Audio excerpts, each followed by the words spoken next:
This is Jetting Up with B-Reich and Bryan Foti. Hello and a pleasant good afternoon to you live from the Jetting Up studios. I am Bryan Foti alongside my co-host, Bryan Riker. What's up, Bryan? How we doing today? Doing good on a beautiful Tuesday, my man. Going up on a Tuesday. I like it. But we got a big show in store today. We're talking all things Sam Darnold, the New York Jets second-year quarterback. Expectations going into year number 2. We've got a lot of good stuff to break down today. We'll start off recapping last year. We'll get into some highlights from Sam, talk about his strengths, weaknesses, and then expectations for the 2019 season. And then finally, the big question, because we both feel this. He needs to be, I said top 10. Bryan feels top 15. But will he be a top echelon or top half of the NFL quarterback this year? So that's the big question. But let's break down last year, Bri. Darnold had an up-and-down season. The final tally on his stats, 17 touchdowns, 15 interceptions. Rough couple of four-game stretches in there, right, with the injury right before he got hurt with that foot injury. He played one of his worst games of the season against Miami where he threw the pick six, had 4 interceptions in that game. But there were other moments, too, like the first game after throwing a pick six for his first play in his NFL career. He responds nicely in Detroit, and then obviously at the end of the season, he played very well against the Houston Texans and the Green Bay Packers, and also was very important in that comeback win against the Buffalo Bills. So, up and down last year, but that's what you expect from a rookie quarterback. Brian, what did you see in Sam last year? Did he improve? How did he do, in your eyes, in the 2018 season? I actually thought, Sam did a pretty good job last year. I mean, I know he's, 13 starts. He was 4-9, had 2 games over 300 yards, was actually ranked the 27th quarterback according to Fantasy Sports in points. So not great with that ranking, but I thought he did a good job. He came in first year. He was super young. Obviously, the talent is not great on this offense, and I thought he showed some good flashes. He was sacked 30 times, almost had 3,000 yards, and the completion percentage was 57.7, which hopefully he could get, hopefully he could raise it a little bit next year with some better weapons around him. But overall, I thought he did a pretty good job his first year. Yeah, I thought so too. I mean, for your first-year quarterback, you weren't going to expect that he was going to be spectacular, but you wanted to see flashes that he could do it on this level. And at USC, coming out, had that great Rose Bowl game. He had all the flashes of being the number 1 pick, ended up going number 3 to the Jets. Baker Mayfield was the top pick in the draft. Thank you, Giants. And the Giants took Saquon Barkley, of course. But, now moving forward, you saw some flashes, and that was the important thing to me as a fan and watching him play. It definitely towards the end. I was a little nervous after that Miami game. He comes back, gets hurt, banged up. They get blown out by the Bills when that miserable game at MetLife Stadium when they're losing 38. It feels like it was 38-0 at halftime. Listen, Foti, I think you need to be honest with these people because you were nervous about him the entire season. Of course I was. And I'll be honest, that game when he came back against Buffalo, I texted you. They were on the road. He comes back from the injury. First quarter goes out with the foot injury again, goes back to the locker room, and I texted you, this guy's a bust. He's another USC pretty boy quarterback, can't take it, but you know what? He comes back out, gets into the game in the second quarter, gets him back into the game, and we had a disagreement. I thought that win was a huge step in the development for his career. I know you wanted to get the draft picks and tank, but I really thought coming back in the fourth quarter, that was a huge boost of confidence for him moving forward. And I really thought that game, if you look and when we find out what this kid's all about, I'm going to still point to that game and say, that's a big step in his development, coming back on the road there. I know it was Buffalo. They didn't have a tremendous team, not a playoff team, but still, to come back on the road and get the win for New York that game, finding Robbie Anderson running around, making that play. You all seen the highlights of it where he dekes around, looks like Big Ben Roethlisberger, extends the play, and basically finds the end zone and finds Robbie Anderson in the end zone. Then Buffalo goes down. The Jets defense, what else is new? They let up a late score. They're down. Darnold leads them back down the field. A big strike to Robbie Anderson, and then they're able to punch it in with basically no time left. And I really thought that confidence going forward really escalated him in the Houston game, Green Bay, And those were his 2 best performances of the year. But I thought if it wasn't for that Buffalo game, those performances probably don't happen. And we're having a whole different conversation on Darnold. Now, do you think Buffalo was your favorite highlight of last year? No, I wouldn't say it was my favorite highlight. There were a couple of good throws. That game against Denver that he played, dropping in the bucket to Robbie Anderson, had another nice touchdown pass. He had 2 of them to Robbie that game. And also the Indianapolis game, he looked good too. After the defense made a nice play early on the pick six, Sam was really able to, lead the offense down the field. They scored a lot of points. Early on in the season, they scored 48, I believe, in Detroit, and then another 30 in the Indianapolis win. So they had a couple of good wins early on, and I thought those games early in the season showed you the flashes, and then he kind of hit the rookie wall there. But there were a couple highlights, that I liked, but particularly I loved those Denver throws. But the Green Bay game were definitely the ones, and I'll let you touch a little bit more on your favorite highlights. Yeah, I think my favorite game to watch, when you're breaking down film with Sam is that week 16 game against Green Bay. Going against the best quarterback, at least arm talent in the league, Aaron Rodgers, and pretty much stepping up, taking a lead early, and answering pretty much every strike that Aaron Rodgers put towards the Jet defense. I mean, he was 24 of 35, 341 yards and 3 touchdowns. I mean, that's fantastic.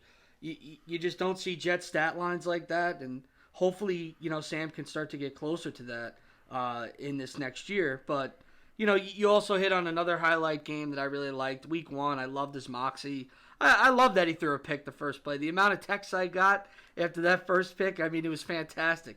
I probably got sent 10 videos of poor Sammy's first throw. But, I was standing with him, finished 16 of 21, 200 yards, 2 touchdowns.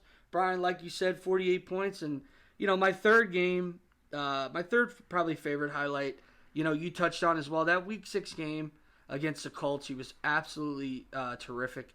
24-30, 2 touchdowns, 280 yards, and, definitely, some real highlight games. It was nice to see.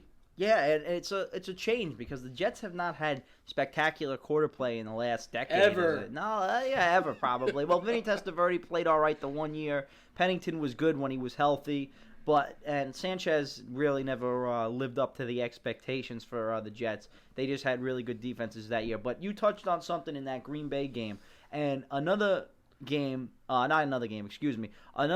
why I liked that game was, again, I mentioned it with Buffalo, how he led the team back. Green Bay gets a score again late. Jets are down 3. Aaron Rodgers just comes down the field, strikes it. The game looks like they're going to lose. They're going to blow it. The defense, again, what does Darnold do? He comes right down the field, forces overtime. They get into field goal range, and unfortunately, Green Bay won the toss. They got the ball, and they went down and scored a touchdown first, and basically that was the end of that game.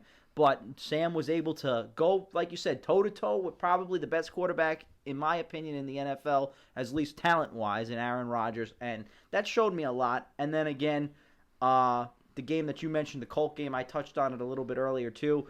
He had a nice rapport with Chris Herndon, which I think is going to be a nice little thing in year number 2 to see how that relationship develops on the field. Yeah, and to jump onto that, Foti, I mean, when you watch the film, game by game of Darnold, and you break down his play, one thing that absolutely steps out, that is clear in the video is this kid Herndon's made some plays last year. I mean, he had a nice one-handed catch, against Green Bay.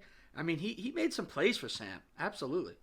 Yeah, and that's going to be a good relationship to watch. The safety blanket, we talked about it. He may be suspended for the first 2 to 4 games, pending that DUI arrest from last summer. But we'll find out. The NFL hasn't announced it yet. They normally drop those things right before the season starts, so we'll keep an eye out on that. But, moving forward, the relationship that Sam has with Herndon, you got to hope that it grows with Robbie Anderson. He hit him a couple times on a couple of deep routes. He's thrown a nice ball. Another good throw that I saw, even though they didn't win the game. The Jacksonville game, he's rolling out to his right. He finds Enunwa, puts it on a dime, which was really in a spot only his receiver could get it.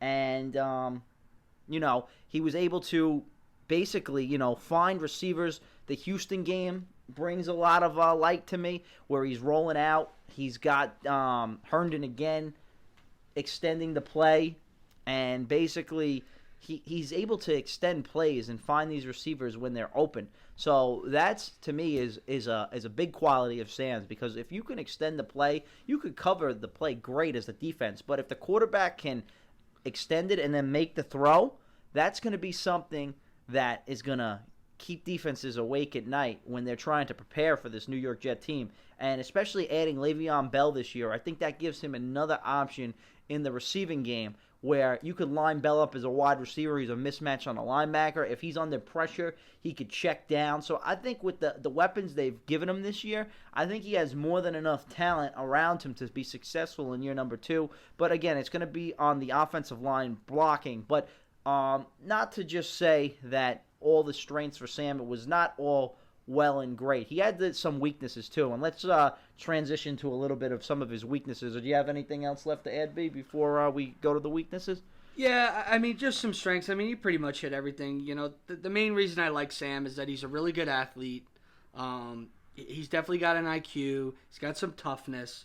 You know, can make the throws, has good timing, and you know, he throws some throws that you need in the NFL. You know, particularly the deep comeback to Robbie was a go-to last year. The quick slants by the guys in the slots. You know, he's pretty good once you get separation, putting it right on you. And you know, you touched a little bit about it in that Jacksonville game.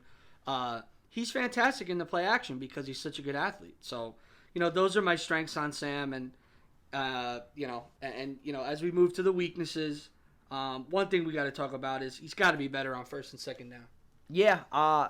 The Jets, if you look at his stats, I was looking at Pro Football Talk, or Pro Football Focus, excuse me. They had a stat, the intermediate passing game he was very efficient in, but going down the field, I think that's something that all rookie quarterbacks are going to learn. He was a little misaccurate. And, you know, last year with the offense, the way it was, Jeremy Bates is the OC. I don't think they really gave him too many opportunities to throw the ball. They were very run happy on first down. They did a lot of tosses and sweeps that I thought really, it was a very predictable offense last year. And, you know, I would have liked to seen him in a more. That's why I'm happy that they have Gase, a guy that can put together a game plan, but that's yet to be seen. But again, that's something, like you said, first and second down. He wasn't too successful, but I'm not going to put that all on him because I thought the coaches last year really treated him like a rookie quarterback and didn't give him too many opportunities to throw the ball on first down until late in the season. Yeah, and you know, one of the things I have down for Sam's weakness is, you know, and it's a weakness with every new, you know, every quarterback that's going to have a new coach, is it's going to take some time. It's going to, you know, he just started learning the Bates offense, and now, you know, year 2, you have a whole new coach, whole new regime.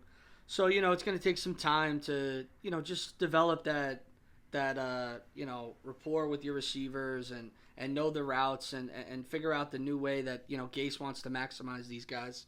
And, you know, the other thing that I think Sam does, and we talked about it a little bit, how he's a little inaccurate on the deep ball, but I also think he forces it at times, you know, especially when the Jets kind of would go a little bit vanilla and predictable, and then he would almost try and force a play and try and make something out of nothing, when I think that, you know, his strength in college was not turning the ball over, you know, besides the fumbling issue. I mean, he really made good decisions. So hopefully he can kind of take away that you know, which every rookie has, the feeling that they have to make a play on every single play. Yeah, what I saw last year a couple of times, there were that you know, the one stretch he really, where I thought he didn't play well, he looked a little confused, was that stretch where it was Miami was really beating him up. He didn't play that great in Chicago, but didn't do much to lose the game. That stretch in Minnesota, he had some flashes, but didn't really, you know, kill the Jets. But the Miami game really sticks out to me, and that was a game where you look back, they're in the thick of the game. They're down only a couple of points. They're down 6 points, I believe, or down 6-3. They're backed up, and he just doesn't see the guy. And all rookies are going to make that mistake. But that was a game where the Jets easily could have won that one. They were playing a division opponent. The defense was playing good that day. He had played pretty well up until that point. There were a couple of games where you said, all right, he didn't play great, but, you know, he's not awful. And that was the first game that we really saw him look awful. And they said, you know, losing it a couple in a row, maybe let's sit him down. And I like that they used the injury, but I really thought that mental break last year was a good thing for Sam because he needed to step back and watch and learn for a little bit because last year was a lot about the development. I mean, it would have been nice to see him out there in Buffalo because the Jets were still kind of in the mix for possibly getting back into the wild card picture, but that ended quickly as they lost the 2 games that he was out for. And, but as far as weaknesses, just getting back to the weaknesses, lining up the protections, there were some times you could tell that he didn't get his offensive linemen in the right protection schemes. A lot of that, on a quarterback that doesn't necessarily fall on your year one, but that's something that you're going to need to pick up on. And if you look at all the great ones like the Breezes, the Peyton Mannings, the Tom Bradys, they never get hit. So Sam, he didn't get sacked too much last year that I noticed, but there were a couple of games. I know the Dolphins got him 4 times. I think that was the most that he got sacked. 3 times I saw in a couple of other games against one of the better defenses. The last game against New England, he got sacked a couple times. But, those are things that I think are definitely, like, his weaknesses didn't look that glaring where it was like, oh, boy, this is something that, that concerns you. It's just young quarterbacks, he forced the ball trying to make a play a couple times, like you said. You hit on that. But, these weaknesses I don't think they're definitely correctable, and I don't really see anything that is too glaring where he was like a turnover machine. 15 interceptions, yeah, that's a lot, but, he had 4 in that Miami game where he's trying to force it late. There were a couple of interceptions, like, besides really his first pick 6, I'm thinking back on all his interceptions, there's really not a like when Mark Sanchez played, like there would be some bad interceptions that you'd be like, what is he thinking? Like the pick 6 the first game, and maybe the pick 6 against Miami, the 2 touchdowns obviously are the 2 ones that you say, what was he looking at? But other than that, the other ones, he's going down the field, and the corner or the DB just made a good play. Miami in the opening day got him, I think, on an interception too. That was late. They had just gotten the momentum back, and he forced the ball on that play. That was probably a throw, but if you remember, Terrell Pryor was the receiver. He said that he should have undercut the route a little more and kind of took that. That was a big turnover that the Jets could have got back into that game. But, those are little things that you work on. And going into year 2, I think we'll see a cut down on the turnovers. And about the fumbles that he had in college, the issue, I didn't see that last year. He didn't really fumble the ball too much. So I thought those were all positives for Sam. But, those are things that you'll work on, and I think he'll be all right in year number 2. Yeah, I'm expecting, definitely for him to mature, for him to grow. But the things I'm looking for Sam is just to kind of be a leader of this team next year. A playmaker, a pro, guy who makes less mistakes. Make sure everyone's on the same page with the new offense. He's in a quarterback room that he's kind of the leader. I mean, Simeon's got some experience. Losing McCown, basically like the guy's dad. Who helped him a lot on and off. But he said he gave him all the tools that he needed. And, I think as long as Sam is playing fast and, he kind of improves on the first and second down like we were talking about, I'm expecting that he's going to have a solid year. And hopefully he surprises some people, plays well. Yeah, I like the expectations that I have. I just want to see him take the jump, improve. Don't regress from last year. And make a jump this year. You want to throw some more touchdown passes, cut down on the turnovers, and like you said, be a leader. He doesn't necessarily have to be the alpha male in the offense this year in his second year, but he's got to be more assertive, and I think you've seen that he's taken that role. Yeah, lead by example. Lead by example, and that's what he's going to do, I think. And this is a guy that I think can make all the throws, and I'm expecting him to, if the Jets want to be competitive, they're going to need to score points this year because their secondary is not that good to keep them in games. I don't think it's going to be like a Rex Ryan defense or, that we're keeping them in low-scoring games and they just got to do just enough. I think this guy's going to they're going to put him in positions to make plays and score points.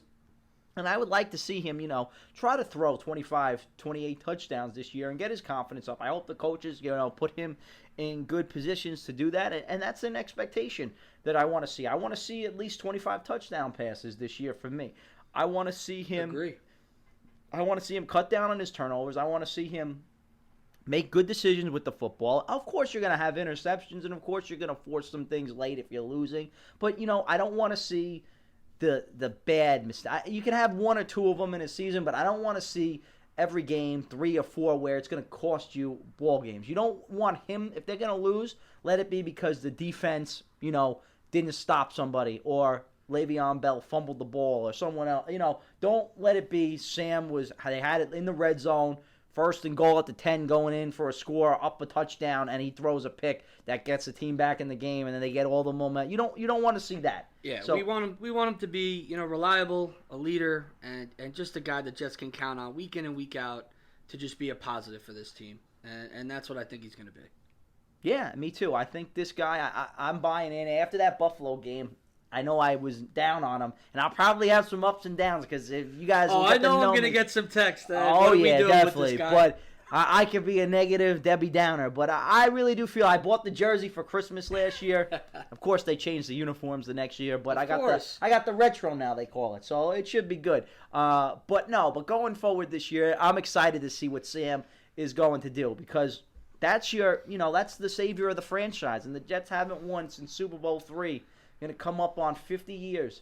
It was 50 years last year, so it's going to be 51 years if they don't win this year, not winning a Super Bowl. So it's pretty amazing. But this is the guy that they entrusted to be the leader. This is our guy. This is it. So, that's the expectations that we have. They're going to be high, especially in New York. And the thing that I also like about him, we didn't really touch about maybe in his strengths, just he's got the perfect mindset to play quarterback in New York too. He's not going to do anything stupid or foolish. He never gets too high. He doesn't get too low. He's got the right, he reminds me a lot of Eli in that sense, Eli Manning, where he's going to say the right things, Yikes. not get too, in the sense he speaks to the media. I don't know. I would love for him to be. I know you may not agree, but I would love I'll sign for Eli's career if that's Sam Darnold.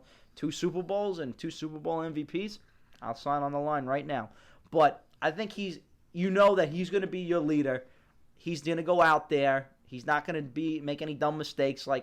Baker Mayfield seems like he's doing that in Cleveland, but he's a little bit more of a wild card. With Sam, you don't really worry about that stuff. He's going to be 100%. Out there, and he's just going to be your guy. If he stays healthy, he's going to be the face of your franchise for the next 15 years. So I think that's a big strength for Sam. So, but what we were going to do, our last part of the show, was going to be the big question. Do you think Sam is a top 15 quarterback for the 2019 season? Top half of the league? I would love to say yes, but honestly, I'm going to have to say no. I think that's more going to happen in year 3. I kind of see him taking that step toward the front half and kind of pushing past some guys who are in that middle ground, the Mariota types, kind of pushing towards that next level. But next year, I just think the offense is going to almost limit his potential at the quarterback spot. When you look at these different rosters and different coaching staffs and schemes, there's a lot better systems and teams that are set up to have much better seasons for quarterbacks than the New York Jets are right now. The offensive line has got to be better.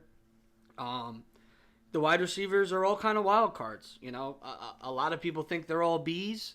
In order for Sam to kind of start cracking that top 16, you look at every single quarterback on, that top 15, every quarterback on that list has an A-plus receiver. So, that's what I think Sam's going to have to do. So right now I'm going to have to say no. But next year, if you have to ask me, I'm going to say yes. All right, and I'm actually going to say I'm going to be high. And it's not usually for me to be very bullish. I'm bullish on this kid right now. I think he is going to be in the top half of the league. Oh, I love it, Foti. Let's go. Exactly. I think he's got – I know we don't have any top-level receivers, but I think we have enough. And I'm going to say one thing about this kid. I think he's going to make the guys around him better, because I saw that offense with Josh McCown running the ship and with Sam, and they put some points up last year. Quincy Enunwa coming back. Can't he's argue got a full year healthy. He's going to make some plays. He's a little underrated, I think. Well, in Jet fans, we know him, but around the league, he's a little underrated. I think Adam Gase is definitely going to be able to get Robbie Anderson open more over the middle. Some Le'Veon Bell screens. And you know what? Bell, to me, is the big piece in this, because he's the guy that I think, like you said, the line is not going to be the best this year. When he's under pressure, I think he can just dump it to Bell, and he's got good vision, and maybe he'll make a play for him. And that will So you think Bell could maybe push him into that top 15? I think so. I think the addition of Bell. Interesting. I like Crowder, and I do like Crowder. A lot of people say, "Oh, he isn't healthy. He may not." He's terrific when healthy. Yeah, I mean, but I think that's another slot receiver that you saw Chris Herndon with the relationship. I think Jamison Crowder and Sam Darnold, 25 years old is Crowder, I think, or he's going to turn 26 right when the season starts. I see them, with a good rapport, and watch that for training camp, the relationship there, because I think that combo, Darnold to Crowder, is going to be one to watch for at MetLife Stadium this year in the fall. So I'm excited about that, and I will say that he will be in the top half. I think this team, he's got the talent, he's got enough skill pieces around him, and I think he's going to make people better because he's that good of a player. So there you have it. Those are our expectations on Sam Darnold, and it's getting to be that time again. It is now time for the 2-minute drill. All right, 2-minute drill time. Bryan, fire away at me. Who will have a better career, Sam Darnold or Baker Mayfield? Too early to tell right now. That's a question that I definitely would love to address in a couple of years, like down the road, year 4 or 5. But right now, I think they're on even par. If I had to say, I'm going to say my man Sam. All right. After 2019, did they re-sign Robbie Anderson to a nice wide receiver deal? Yes, I think Robbie Anderson performs under Adam Gase's offense this year. It's a contract year. I expect big things. Hopefully, I'll say this with the one condition. If he stays out of trouble, if he gets in trouble again, I think he's gone because the Jets have seen enough of his garbage, and he's really, he's got to mature, and he's really got to step his game up. But I think talent-wise, he's definitely a keeper, and if he has a nice chemistry with Sam, I think they'll re-sign him. You love Robbie. Do you think Sam can throw 30 touchdowns in 2019? I do. I think he will. I don't know if he will, but I think he's definitely got the potential to do it. I think he's at least getting 25. I think he's somewhere between 25 and 32 touchdowns. If everything breaks right, I think it could be a real nice year for him. And that's something that the coaching staff, I think, has to do this year. They got to, I know they're going to run the ball with Bell, but they got to put this kid in a position where he can succeed and get him those touchdown passes, because that will only make his confidence grow and get him more and feeling more and more good about himself. My questions for you, Bryan. Over or under 15 interceptions for Darnold this year? I'm going to go under. I think he gets around 12 interceptions. I love it. It would be an improvement. So if he can get 30 touchdowns and 12 interceptions, good year. Josh Allen or Sam Darnold? Do you think who's going to have the better career in the AFC East?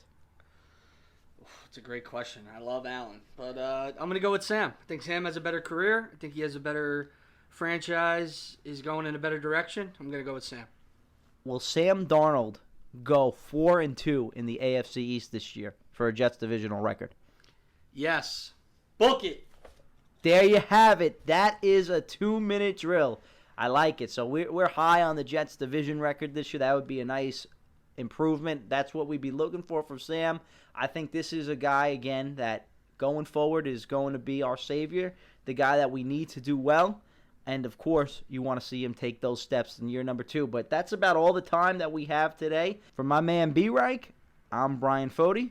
We'll talk to you real soon. And remember, everybody, always jet up.